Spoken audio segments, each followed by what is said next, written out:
April 17th, 1945. Ansbach, Germany.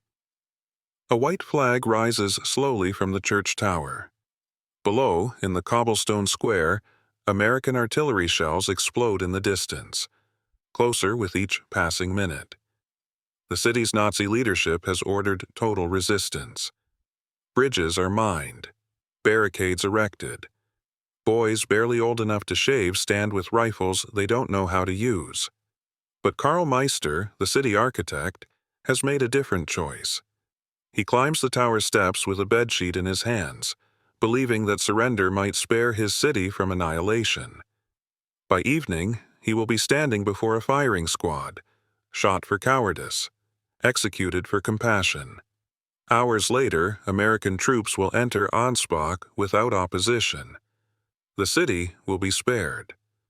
But Meister will already be gone, one of hundreds of Germans who perished in the final weeks of the war, not from Allied bombs, but from their own regime's terror.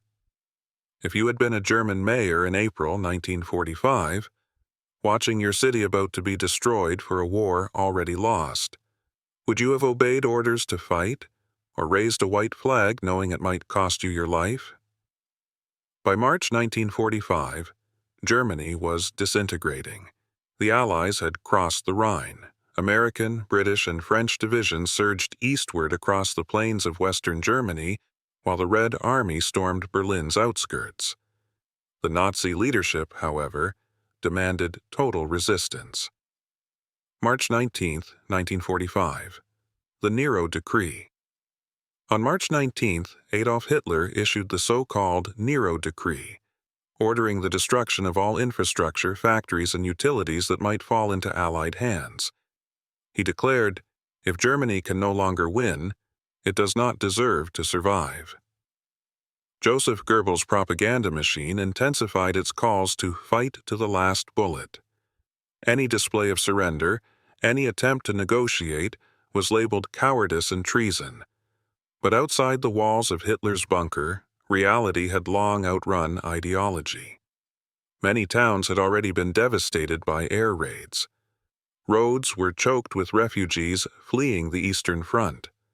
Food and fuel were gone. In countless communities, the local Volkssturm, a hastily formed militia of old men and boys, stood no chance against tanks and artillery. Some Wehrmacht units retreated without orders, leaving civilian administrators to face an impossible choice: obey Hitler's command to resist and risk annihilation, or defy it and risk execution. The pattern: mayors, pastors, and white flags. One of the earliest and best-known cases occurred in the Franconian town of Ansbach. As American forces approached in early April 1945, the city's Nazi leadership prepared for last-ditch resistance. Bridges were mined, barricades erected. Yet many citizens had had enough.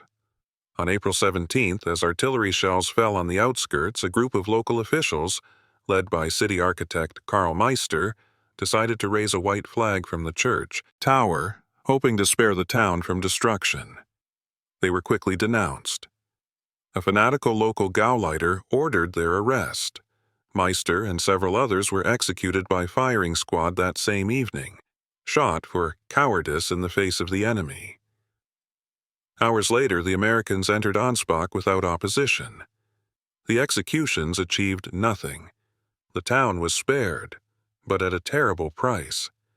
Such stories were repeated across Germany that month as the American 12th Army Group advanced through Hesse, Thuringia, and Bavaria. The pattern was always similar. Rumors spread that the Allies were near. Nazi party functionaries insisted on fighting. A handful of townspeople, often led by a mayor or pastor, argued for surrender. The moment a white flag appeared, someone would rush to the local Gestapo office or military police unit. Summary courts were convened. Sentences handed down within hours. Ellwangen. Mayor Carl Lämmle. In the Swabian town of Ellwangen, Mayor Carl Lämmle faced exactly this dilemma. American tanks had been sighted to the west. The garrison consisted only of a few dozen Volkssturm men and wounded soldiers. Lämmle convened the town council and urged them to prevent a pointless fight. He was denounced by a Nazi officer and hanged in the marketplace on April 19th. When the Americans arrived the next morning, the soldiers who had carried out his execution had already fled. Penzberg. The Night of Horror. In the small town of Penzberg in Upper Bavaria, the tragedy unfolded on an even darker scale. On April 28, 1945, as American forces approached from the south, the town's former Social Democratic mayor, Hans Rummer, took control and ordered the destruction of coal mines and the power plant halted. He and several townspeople hoisted white flags and tried to negotiate a peaceful handover. A Nazi flying court-martial, led by SS officers, soon arrived. Within hours, Rummer and 15 others were sentenced and executed, their bodies left hanging from lampposts.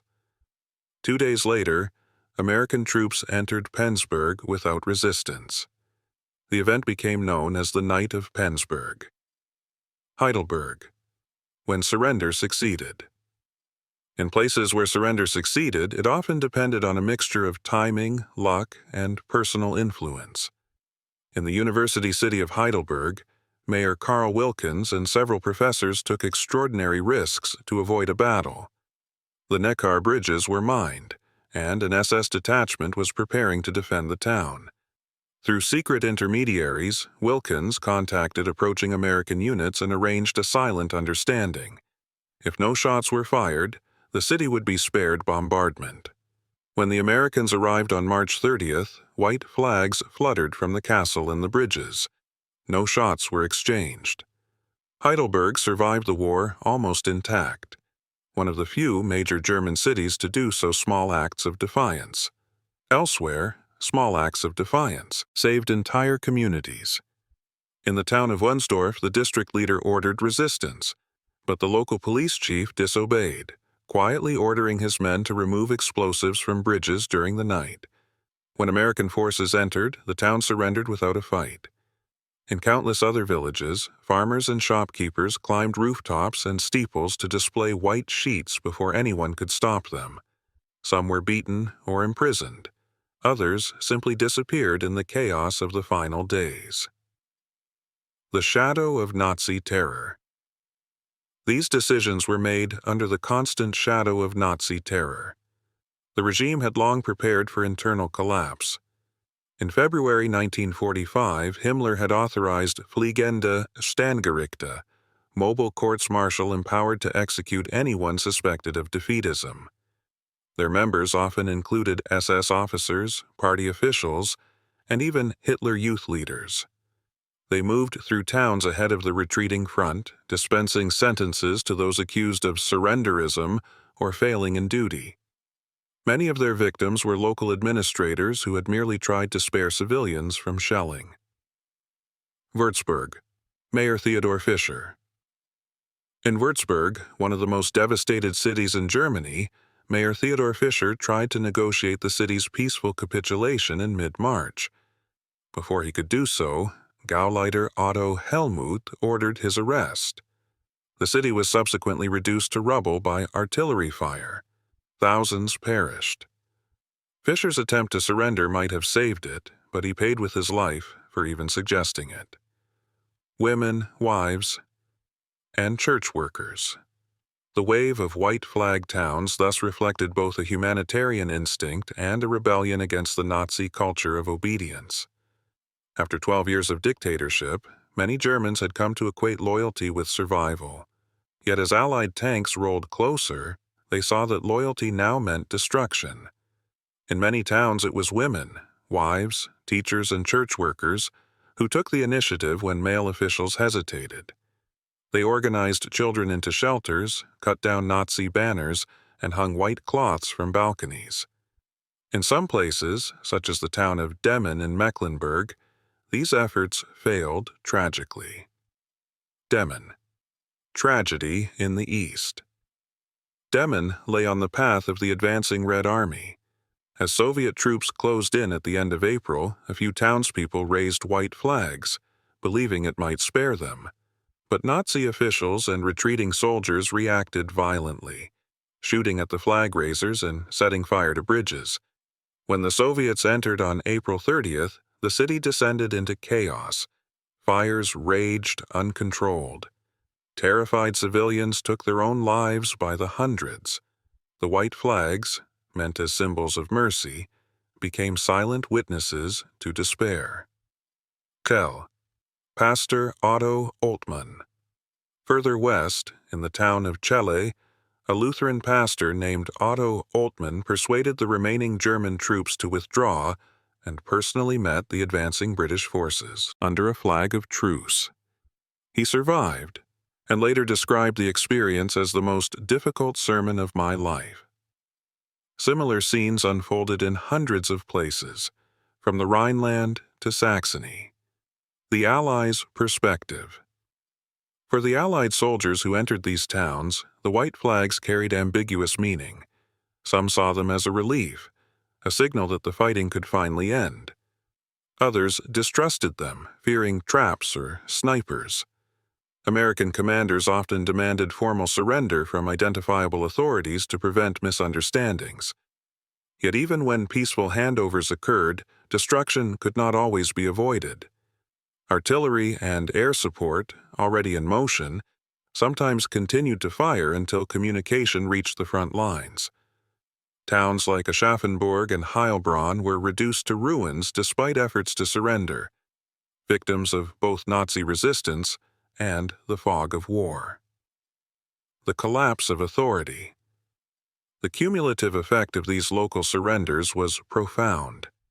They revealed that long before Hitler's end and Germany's formal capitulation, the regime had lost its grip on much of the country. Power had fragmented. Some army officers sought to save their men rather than defend hopeless positions. Local administrators tried to protect their citizens. The command structure that had once enforced terror through fear and discipline was now dissolving into chaos. Resistance or self-preservation. Historians later debated whether these acts constituted genuine resistance or merely pragmatic self-preservation.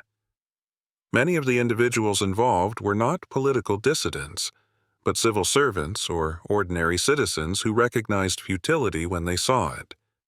Yet their courage lay in defying a system that punished compassion as treason. To raise a white flag in April 1945 was to challenge both the myth of German invincibility and the terror of Nazi justice. Cham. Mayor Hans Scheurer. In the Bavarian town of Cham, Mayor Hans Scheurer, a trained lawyer who would later become a prominent politician, argued that surrendering peacefully was an act of responsibility, not betrayal. His reasoning captured the mood of many who dared to act. The war is lost.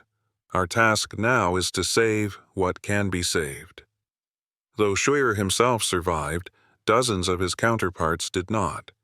Historian Ian Kershaw later estimated that in April 1945 alone, more than 200 local officials and civilians were executed by Nazi authorities for attempting to surrender their communities.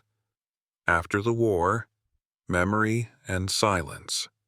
After the war, the memory of these white flag towns became both a symbol of humanity and a source of unease. In occupied Germany, Allied investigators documented hundreds of cases where local leaders had been executed for defeatism. The surviving families of men like Carl Lämmle and Hans Römer were honored quietly, but without fanfare. Open commemoration was difficult in a country struggling to reckon with guilt and devastation. For decades, many towns preferred silence. Only later, as local archives opened and survivors spoke, did their stories re-emerge. Memorials today. In Penzberg, a memorial now stands where Römer and his companions were executed, inscribed with their names and the date, April 28, 1945. In Ellwangen, a plaque remembers Mayor Lämmle as a man of conscience who sought peace when others demanded war. Across Germany, such memorials mark a scattered geography of courage, linking towns that defied destruction at the cost of their leaders' lives. The deeper truth. These stories also reveal a deeper truth about the final collapse of Nazi Germany. The regime's power had always rested on fear of denunciation, fear of the Gestapo, fear of collective punishment. By 1945, that fear was eroding. When people began to act against orders, not from ideology but from a moral impulse to protect their homes, the dictatorship's authority crumbled. Each white flag was more than a plea for mercy.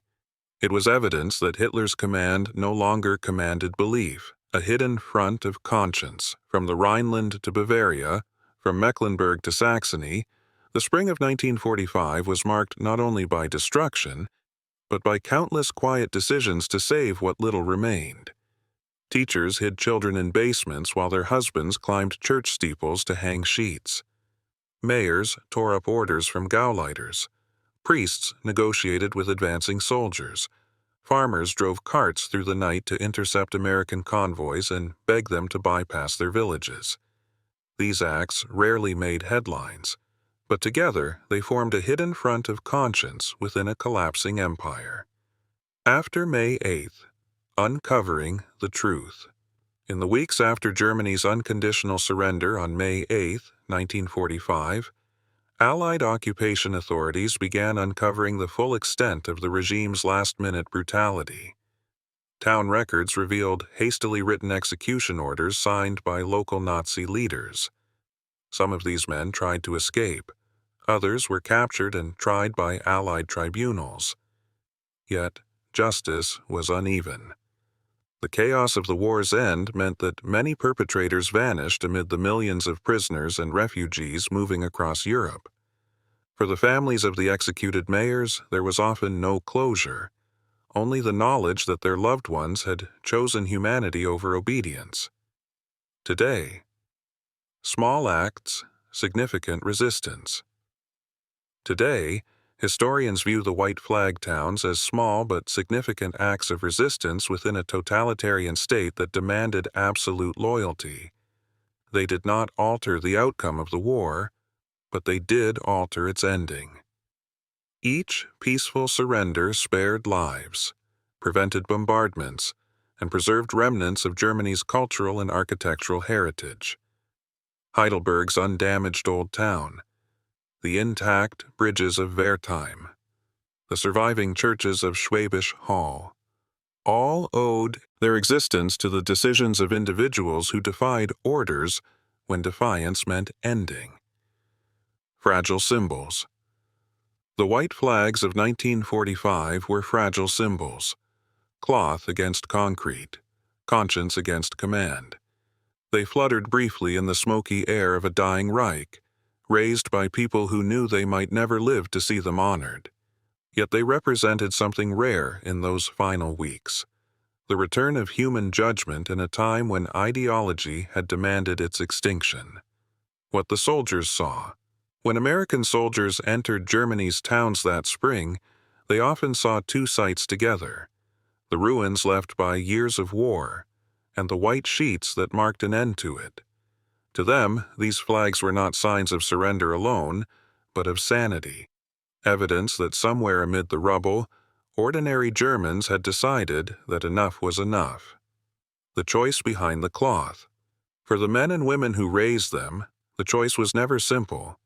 It was made in whispers behind closed doors, in the tolling of church bells, in the quiet climbing of stairs to hang a piece of linen from a tower window. Some were shot within minutes. Others lived to see their towns spared. But together, they marked the moment when fear began to give way to responsibility, and destruction to restraint. Conclusion. The last protest. The war's final months are often remembered for their chaos, for the violence of the Eastern Front and the fall of Berlin. Yet within that collapse lay another story. The story of those who refused to obey the order to destroy, who believed that surrender could be an act of courage, The white flags that appeared across Germany in 1945 were the last protest of a broken nation, a gesture not of victory, but of conscience. And when the guns finally fell silent, it was those fragile, wind-tossed banners, not the swastikas that had dominated Europe for 12 years, that marked the true end of Hitler's Germany. Carl Meister climbed the church tower in Ansbach with a bedsheet in his hands. By evening, he was gone, executed for compassion, but the city survived. And today, his name is carved in stone, not as a traitor, but as a man who chose mercy when the world demanded cruelty. Sometimes the bravest act of war is refusing to fight. Sometimes the greatest victory is a white flag raised at the cost of everything.